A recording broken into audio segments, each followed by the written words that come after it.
They stripped her in the market square, laid lashes across her back until the flesh wept, and ordered her to watch while her children were paraded and sold like livestock. What Rome intended as a public breaking instead became the spark that would consume the very heart of its presence in Britain. She rose from that humiliation, and within months led a storm so fierce that the empire's most important towns smouldered in her wake. This is the story of how a queen's punishment turned into a rebellion that burned cities to ash. In the winter after the death of Prasutagus, king of the Iceni, the fragile arrangement that had kept a semblance of peace in eastern Britain unraveled. Prasutagus had tried to secure his family and his people by naming the Roman emperor co-heir alongside his daughters, an offering meant to placate an occupying power that had already planted its camps and colonies across the province. Rome accepted the paper on its terms and ignored the spirit behind it. Soon, imperial administrators acted as if the will were no more than a legal curiosity. Lands were seized. Estates that had belonged to the Iceni for generations were taken. Noble families were humiliated and reduced. The man who administered Rome's interests in the region, recorded in later sources as Catus Decianus, was, according to those same historians, unyielding and rapacious. He demanded payments and levies the people could not pay. When Prasutagus died, rather than honoring any claim by his family, Roman agents annexed the king's property outright. The theft was public and performed with all the arrogance of empire. Fine linens, jewelry, ancestral holdings, gone into Roman hands. Worse followed. Roman law, or rather the way it was enforced by those on the ground, left space for cruelty. The widow of Prasutagus, the woman we now know as Boudica, was dragged into the open and punished in a manner meant to be exemplary. Roman historians record that she was beaten until she bled. They say her daughters were violated. These details come to us filtered through hostile and distant pens, Tacitus, Dio, and must be treated with restraint. But across the sources, the essence is consistent. The family that had tried to coexist with Rome was humiliated in a way that transformed private outrage into public cause. It was not merely this act, cruel and violent though it was, that set the tinder alight. The seizure of land and the enslavement of noble families had already kindled anger across tribal societies. What made the moment explosive was its unmistakable message. Under Roman occupation, even those who had sought accommodation could be stripped of dignity and security at a whim. Boudica's humiliation was visible and symbolic. To the men and women who watched, it spoke of a future in which their sons and daughters might suffer the same fate. She could have bowed, as many local leaders did, and attempted to survive under a new order. Instead, she did what leaders in her world had always done when law and honor were trampled. She took her grievance public and turned it into a rallying cry. When Boudica stood before the tribal councils and the gathered chiefs, she offered more than an account of her injuries. She held out the wound itself as evidence. The scar on her back was a living argument against submission. She made the political case in terms her society recognized. Dishonor must be met with action. The safety of families demanded defense, and a betrayal by Rome required retribution. The movement she forged was not a neat professional army, but a coalition. Iceni horsemen, Trinovantes farmers, smiths, freedmen, and women who refused to be left behind. Estimates of the numbers vary wildly in Roman sources, sometimes inflated for shock, so historians caution against precise tallies. What is clear is that this was a broad-based uprising that tapped into grievances across tribal lines and swelled quickly as other communities joined the cause. They were not polished soldiers. They had no standard training in Roman drill, no organized logistics beyond what their leaders could muster. Their weapons ranged from iron-tipped spears and chariots to farm tools repurposed for war. But they had something Rome underestimated: incapacity to be cowed, and the moral clarity of a cause built on a personal outrage seen as a communal wound. Where Rome wielded discipline, orders, and heavy armor, Boudicca's force brought fury, numbers, and the ability to strike at targets that symbolized Roman dominance. Settlements that represented colonization, temples dedicated to the emperor's cult, and veteran colonies that embodied the permanence of occupation. Their first objective was Camulodunum, what the Romans called the oldest and most established of their towns in Britain, and what we now call Colchester. It was, in the eyes of many Britons, the epitome of imperial presumption. A veteran colony planted on conquered soil, a forum and temple complex that celebrated Rome's gods and its emperor, and citizens who had adopted Roman customs and law. Crucially, Camulodunum had been built without defensive walls. Its leaders believed that the presence of Rome's soldiers and the aura of civilization were protection enough. That assumption would prove fatal. When Boudicca's band approached, they met not the full might of an armored legion, but the organized structures of civic Roman life, temples, forums, and homes. The assault on Camulodunum was swift and merciless. The town's timber and tile, its colonnades and shrines, fed a fire that climbed and spread in a single terrible sweep. Survivors sought refuge in the temple to Claudius, the imperial cult building that had become, in the eyes of the rebels, the artery of Roman arrogance. Roman sources tell us that the temple's stone could not save those inside. Smoke and flames choked the worshippers, and those who fled found no sanctuary in the streets. Accounts emphasize the visual extremity: the sky black with smoke, the flash of burning tiles, the fall of roofs. Imagery later archaeologists would see echoed in the soil. At Camulodunum, the ash that fell upon the town was not merely symbolic. Modern archaeological layers do record intense burning at that site, dating to roughly the period historians assign to Boudicca's revolt. These layers are not a full dossier of every event, but they corroborate that something catastrophic and fiery happened there. They had no walls. They had only arrogance. That night, many Romans and Romanized Britons experienced the sudden, brutal removal of what they had trusted as permanence. Cities, tokens of Roman permanence in the province, were suddenly transient, their stone and pride turned to rubble and embers. In the woods beyond, another blow was delivered that would sting the Roman command. A legion hastening to relieve the settlement walked into an ambush. The details are muddy. Roman writers exaggerate, and modern scholars debate exact locations and numbers. But the broad outline is stark. A detachment of Legion 9, often identified by later sources as Legio IX Hispana, moved to confront the rebels and was trapped in terrain favorable to ambush. Trees obscured lines of vision, and narrow approaches let the insurgents close without suffering the full brunt of Roman formations. The result was catastrophic for Rome in that theater. Columns were cut down, one source reports entire cohorts overwhelmed, and the psychological effect spread faster than the flames in the towns. For an empire accustomed to orderly victories and disciplined advances, the sight of a legion beaten in the field was a shock that widened the breach between perceived invincibility and the inconvenient reality of resistance. The losses, whether small or large in numerical terms, had an outsized political consequence.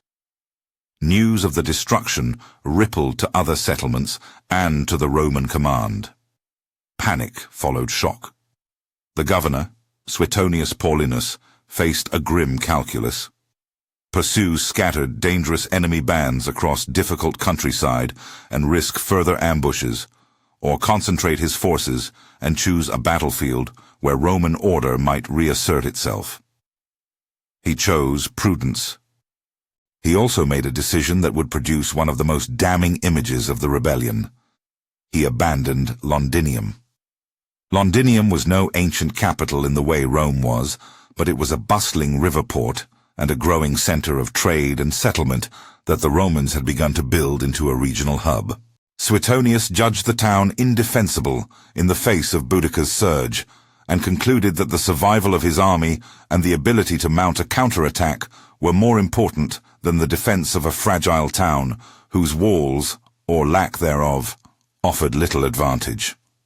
Roman soldiers marched out. Literary sources depict scenes of citizens left stunned in open streets, pleading and then fleeing. Some of those accounts suggest that some Romans and Romanized Britons attempted to hold to the soldiers.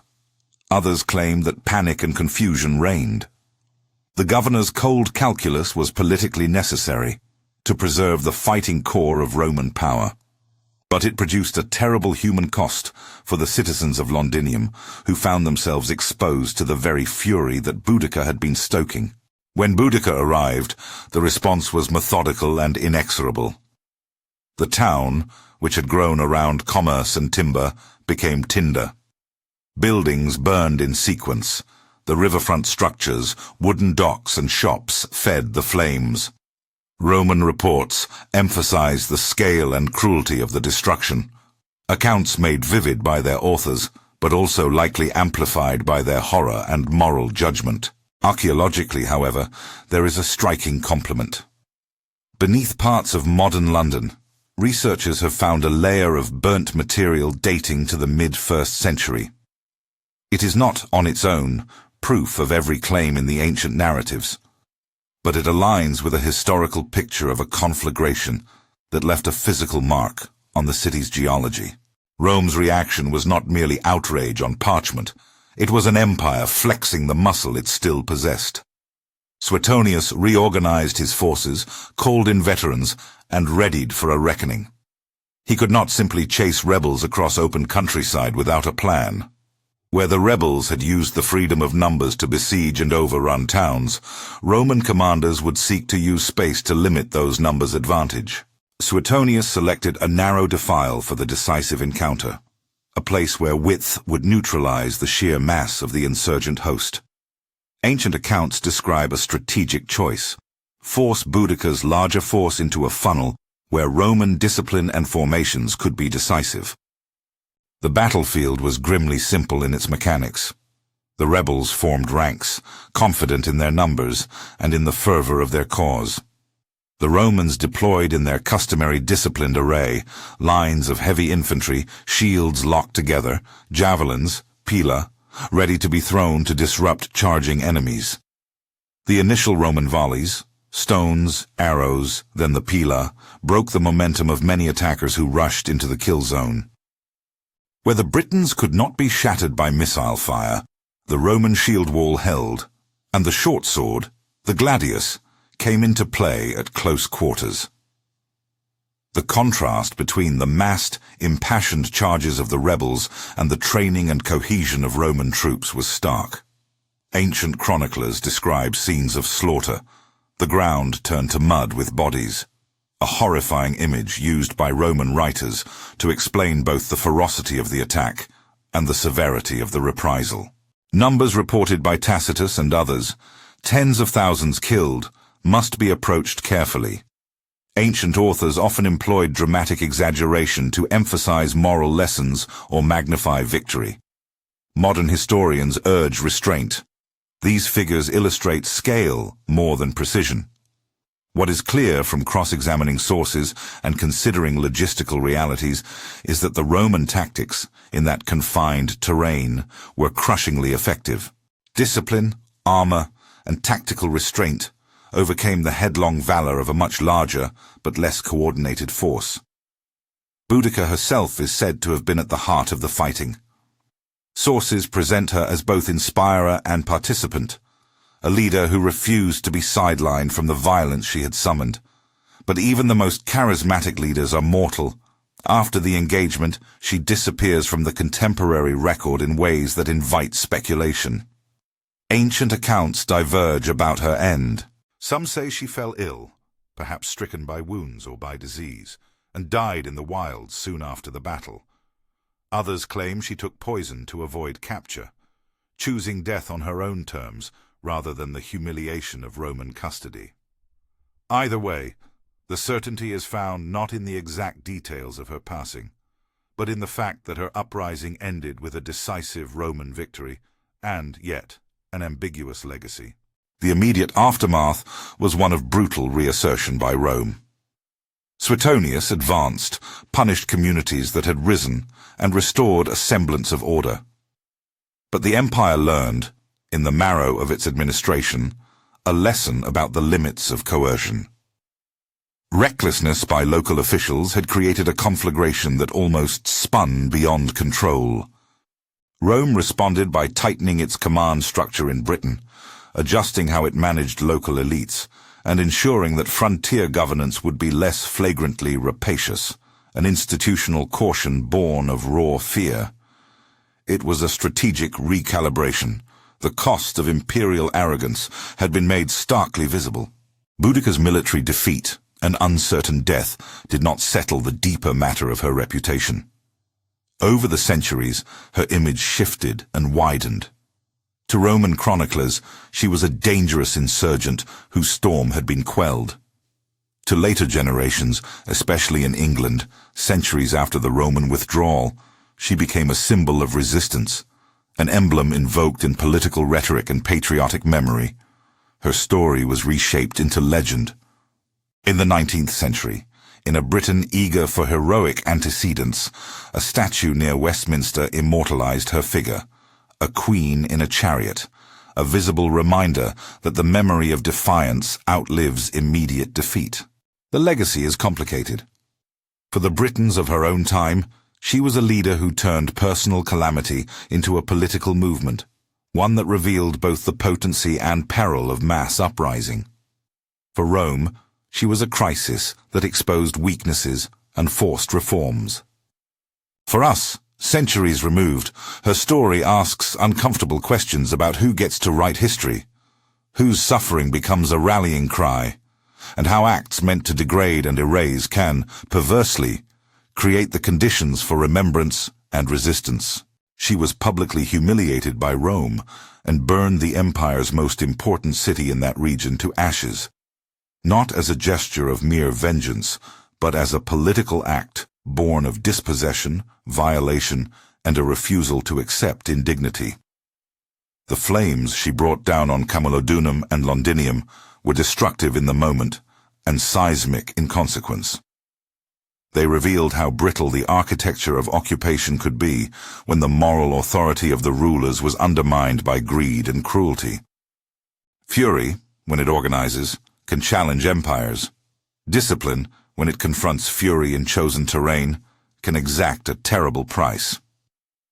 Look at the ash layers under the modern streets of Colchester and London, and you see an echo of that violence, traces in the soil that correspond with a story of cities undone. Read Tacitus and Dio, and you hear voices shaped by Roman astonishment and moralizing. Put those pieces together critically, and what emerges is not a tidy moral, but a human drama of injury, choice, and consequence. In the end, there is a certain tragic symmetry to the tale. The very public shaming meant to assert Rome's dominance ensured that Boudicca's grievance would be both visible and collective. In exposing her to humiliation, Rome transformed a private family's fate into a political force that struck at the empire's symbols. The rebellion failed in military terms. The towns were burned and many lives were lost. Yet in another sense, her humiliation did not erase her. It made her name last. Where Rome hoped to silence resistance through spectacle, it instead fashioned a narrative of resistance that centuries would retell. If this story resonates with you, its mix of injustice, fury, and the heavy human cost, subscribe for more deep historical dives that trace how singular acts ripple into history. History is never simply a catalogue of dates and battles. It is a ledger of human choices and the reverberations they leave behind. Centuries after the smoke cleared, a bronze figure stands by the river in London, a reminder that the memory of a woman who was publicly humiliated, who answered that shame with fire, endures. She is not preserved as an unalloyed hero. Her rebellion brought its own destruction and suffering, but as a complex symbol of resistance to overreaching power, of how personal wrongs can become public causes, and of the way memory can transform a moment of degradation into an emblem of defiance. The empire that sought to break her body did not break the story she set in motion. In the ash beneath our streets and the statue above them, the paradox remains. A humiliation intended to erase a life ensured its echo would burn long into history. If you found this account compelling, like or share this video, and watch our next episode on how Rome restructured Britain after the revolt, how law, garrisoning, and diplomacy reshaped the island for generations to come.